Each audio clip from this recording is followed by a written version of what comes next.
Hi everyone, this is Suresh Ras Pandey, founding Chief Executive Officer of Fibro.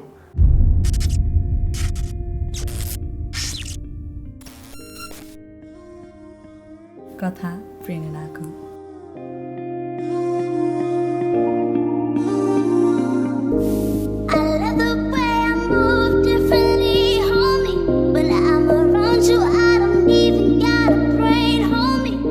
So, as a kid, I was a very shy person. Never used to talk to anyone. I'm pretty sure that मेरो त्यतिखेरको girlfriend बाहेक nobody in my school even remembers me because केमा participate पनि नगर्ने, क्लासमा पनि एकदम academically एकदमै एभरेज खालको मान्छे. तर डिप डाउन चाहिँ के फिल हुन्थ्यो भन्दाखेरि I had to be known हुन्छ नि, एउटा अर्ज हुन्छ नि 16-17 वर्षको उमेरमा. 16-17 वर्ष पनि होइन, 15 मोस्ट प्रब्ली एसएलसी दिँदाखेरि होइन.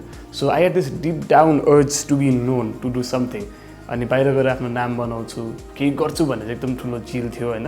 अनि as soon as I graduated मेरो एसएलसी, मैले एसएलसी सकाउने बित्तिकै चाहिँ आई स्टार्टेड हुन्छ नि looking around for opportunities.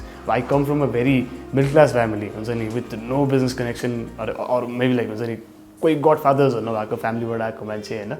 I had to go out अनि I had to teach myself a lot of things including public speaking, डिबेटिङदेखि लिएर के कस्तो मात्र गरेँ होइन. इन्टर्नसिप गरेँ युनिसेफ्टमा होइन.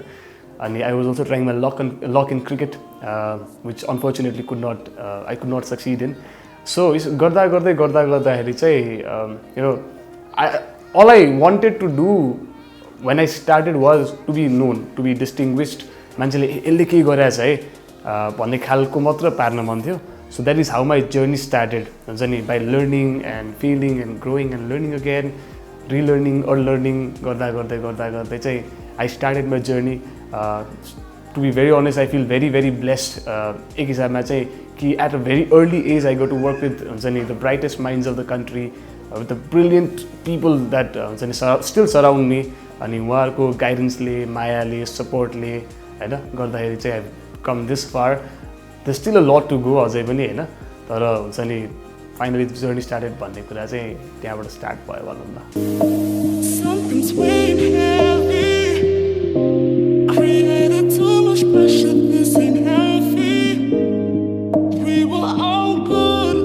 So before moving into what I've done and how far I've reached in life, I always like to talk about the setbacks, the failures that comes with every individual's journey.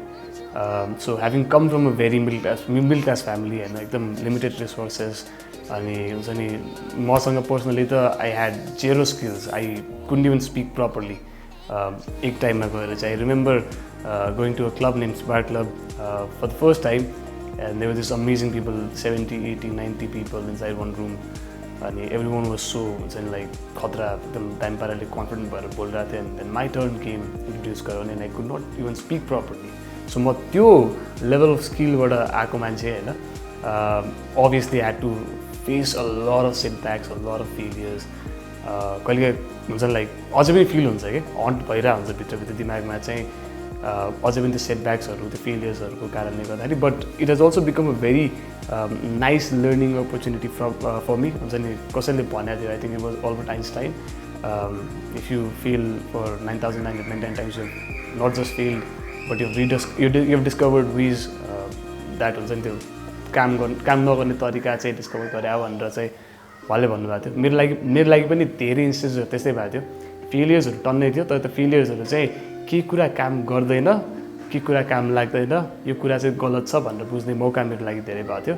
So started at a very early age. 16 वर्षको हुँदै काम गर्न थालेँ.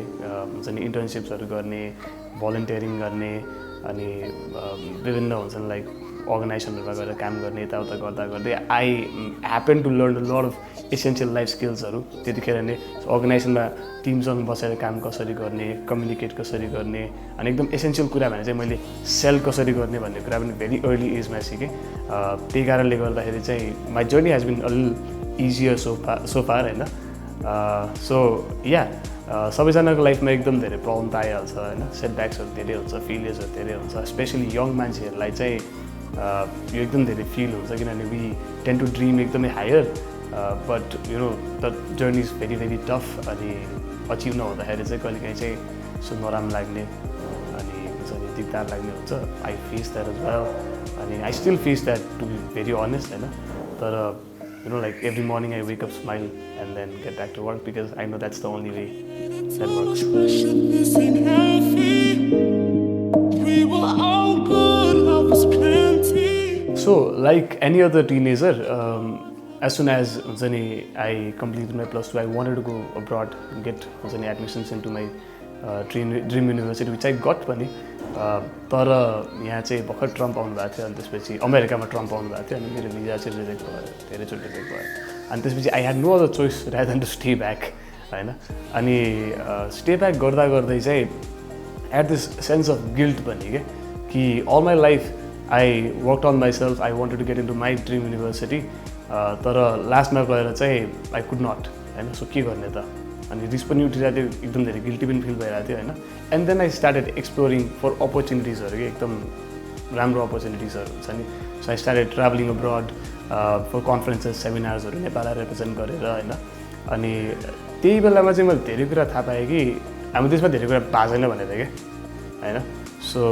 हामी सबैजना 10+2 पढ्ने बित्तिकै we try to run away भन्दा नि we try to search for bigger opportunities better opportunities अब्रडमा which is completely fine, it's personal choice obviously होइन तर we always sideline the fact that there are still opportunities inside this country जुन कुरा चाहिँ धेरैजनाले हुन्छ नि cash in गर्न सकेकै छैन होइन हामी हेर्दैनौँ क्या अनि मेरो चाहिँ थट प्रोसेसमा त्यो कुरा आयो अनि what are the things that can be done inside this country I started a tech company because भर्खर टेक हुन्छ नि टेक्नोलोजीको युजेस नेपालमा बुम भइरहेको थियो विच अनफर्चुनेटली फेल, त्यस्तो राम्रो पर्फर्म गर्न सकेन त्यसले अनि एकचोटि चाहिँ I was in Bangladesh, it was year 2017 म एउटा कन्फरेन्सको लागि चित्तगोङ गएको थिएँ अनि when I was returning back to Nepal I flight catch गर्नलाई चाहिँ म ढाकामा 1-2 दिन बस्नु पर्दाखेरि मेरो एकजना चिनेको साथीको चाहिँ टेक्सटाइल फ्याक्ट्री रहेछ नि उहाँको टेक्सटाइल फ्याक्ट्रीमा मलाई भिजिट गर्ने इन्भिटेसन आयो I went, it was a very big factory, super big factory, thousands of workers working 24 hours अनि त्यतिकै चाहिँ मलाई रियलाइज भयो कि फेसन इन्डस्ट्रीमा चाहिँ के मात्र गर्न सकिँदो रहेछ, अप्यारल इन्डस्ट्रीमा के मात्र गर्न सकिँदो रहेछ भनेर होइन अनि I tried connecting that back to Nepal अनि यसो हेरेँ लुक अराउन्ड होइन सबैजनाले were either wearing Chinese products, imported products, त्यस्तो राम्रो खालको प्रडक्ट पनि हामी लगाउनु पाइरहेको हुँदैन जबकि we pay a very good price for it अनि आई थट इनिसियली चाहिँ I thought of importing it from Bangladesh but किन I want to manufacture in Nepal अनि यसो वरिपरि हेर्ने there are so many factories, good factories, skill manpower in Nepal होइन जसले चाहिँ धेरै वर्षदेखि अप्यारल इन्डस्ट्रीमा काम गर्नु भएको थियो so I tried bringing them together अनि 2-4वटा फ्याक्ट्रीमा कुराकानी गरेर चाहिँ I started this brand call Fibro 1.5 वर्ष जस्तो भयो भनौँ न यसो दिमागमा सट्ट लिँदाखेरि चाहिँ प्रोजेक्ट स्टार्ट गरेर चाहिँ 2 वर्ष भयो तर फर्मली कम्पनीले इन्कर्पोरेट गरेर काम गर्न सुरु गरेर चाहिँ 1.5 वर्ष भयो अनि the response has been pretty good अहिलेसम्म किनभने हामी कमसोल क्वालिटीको काम गर्दैनौँ किनभने when there is a tag of a brand हुन्छ नि त्यसले चाहिँ ब्रान्डको प्रेस्टिज, रेपुटेसन र रिलायबिलिटी पनि बोकेर हिँड्छ सो त्यो कारणले गर्दाखेरि चाहिँ वी आर ट्राइङ टु हुन्छ नि ब्रिङ इन फ्यासन अप्यारल्स अनि हुन्छ नि give it out to our customers at a very reliable price also giving a very standard customer service so त्यो कारणले चाहिँ we have been able to stand out अनि यो 1.5 इयर्सको जर्नीमा चाहिँ a lot of people have loved us, there are a lot of people who only wear our brand होइन अनि and it has also inspired us to innovate in a way so हामी बिस्तारै ज्याकेटबाट shift भएर हुन्छ नि lower body अप्यारल अनि फेरि upper body अप्यारलमा पनि पोलो के अरे चिनोज अनि टी सर्ट्स अनि ज्याकेटको पनि अरू इटरेसनहरू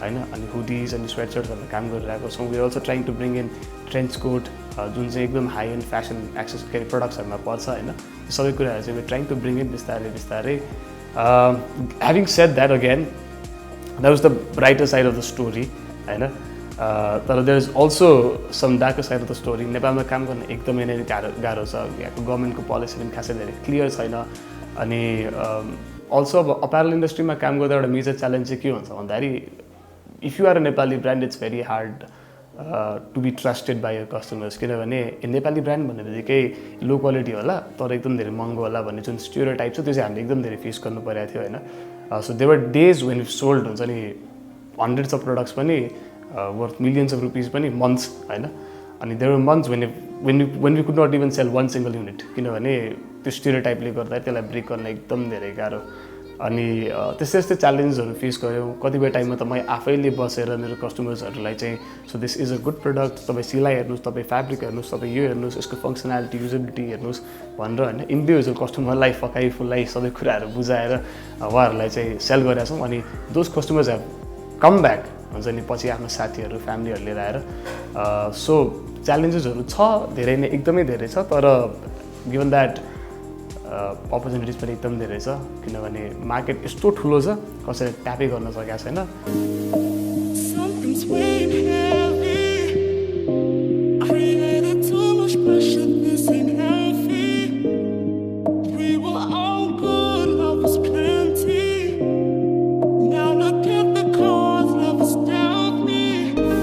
I love the way I move differently, homie. But I'm the one you I don't even got a brain, homie. So talking about the scope of entrepreneurship in Nepal, mixed कुरा छ है अब before pandemic भइदिएको चाहिँ I would be all positive हुन्छ नि like things are amazing well दामी छ स्टार्ट गर्नुहोस् भन्थ्यो होला तर अहिले we are in the middle of a global pandemic coronavirus crisis चलिरहेको छ सो त्यो कारणले गर्दा चाहिँ अलिकति मिक्स्ड ओपिनियन चाहिँ छ मेरो होइन किनभने doing business all around the world has already become very very difficult tenacious किनभने सर्भाइभ गर्नै गाह्रो छ अहिले एकदमै धेरै कुराहरूले गर्दाखेरि होइन तर given that there are areas where people can still start businesses and innovate and survive. So if you are into healthcare and if you are into food business and if you are into essential services businesses and if you are into technology, you're still going to survive, you're still going to do well, but you have to innovate obviously.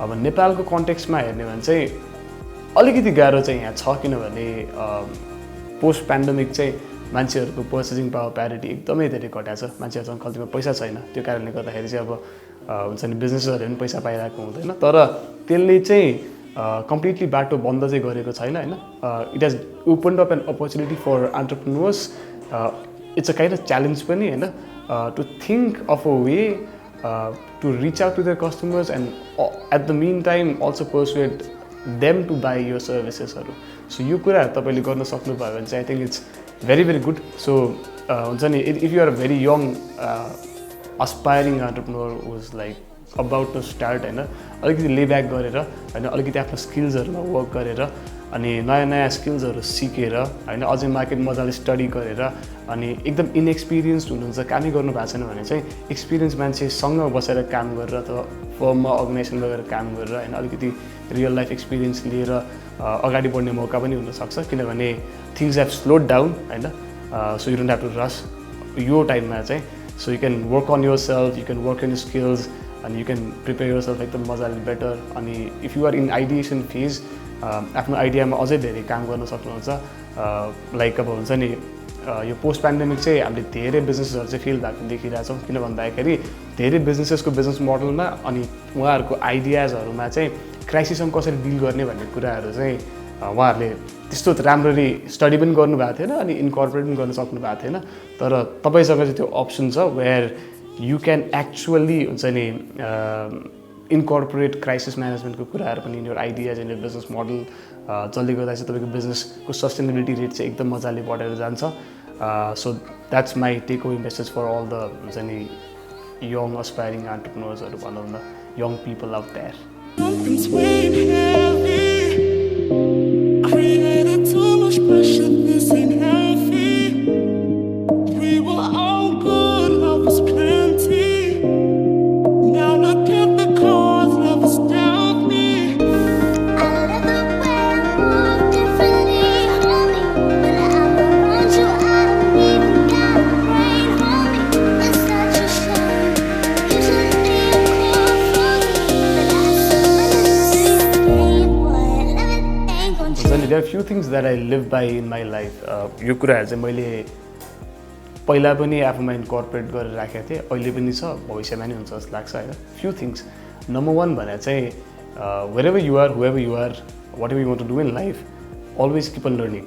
So तपाईँको learning curve चाहिँ जब downfall हुन थाल्छ होइन तपाईँको आफ्नो downfall चाहिँ start हुन्छ भने म एकदम ठुलो विश्वास गर्छु सो नो म्याटर हुन्छ नि I am here right now no matter I become super successful भोलि होइन if I stop learning it's going to be हुन्छ नि useless so wherever you are, whatever you're trying to do, keep on learning. Number 2 भने चाहिँ मलाई मान्छेको attitude एकदमै important हुन्छ जस्तो लाग्छ क्या मान्छेको पर्सनालिटीमा पनि.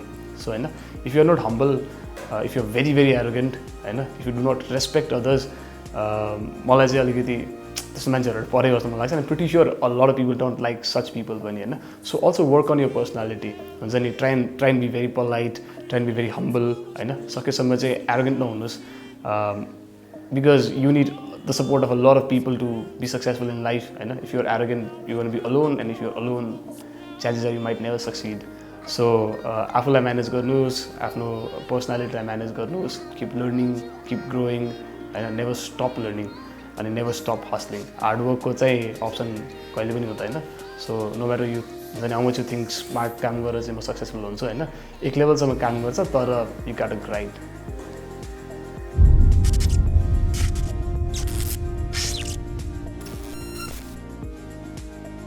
कथा प्रेरणाको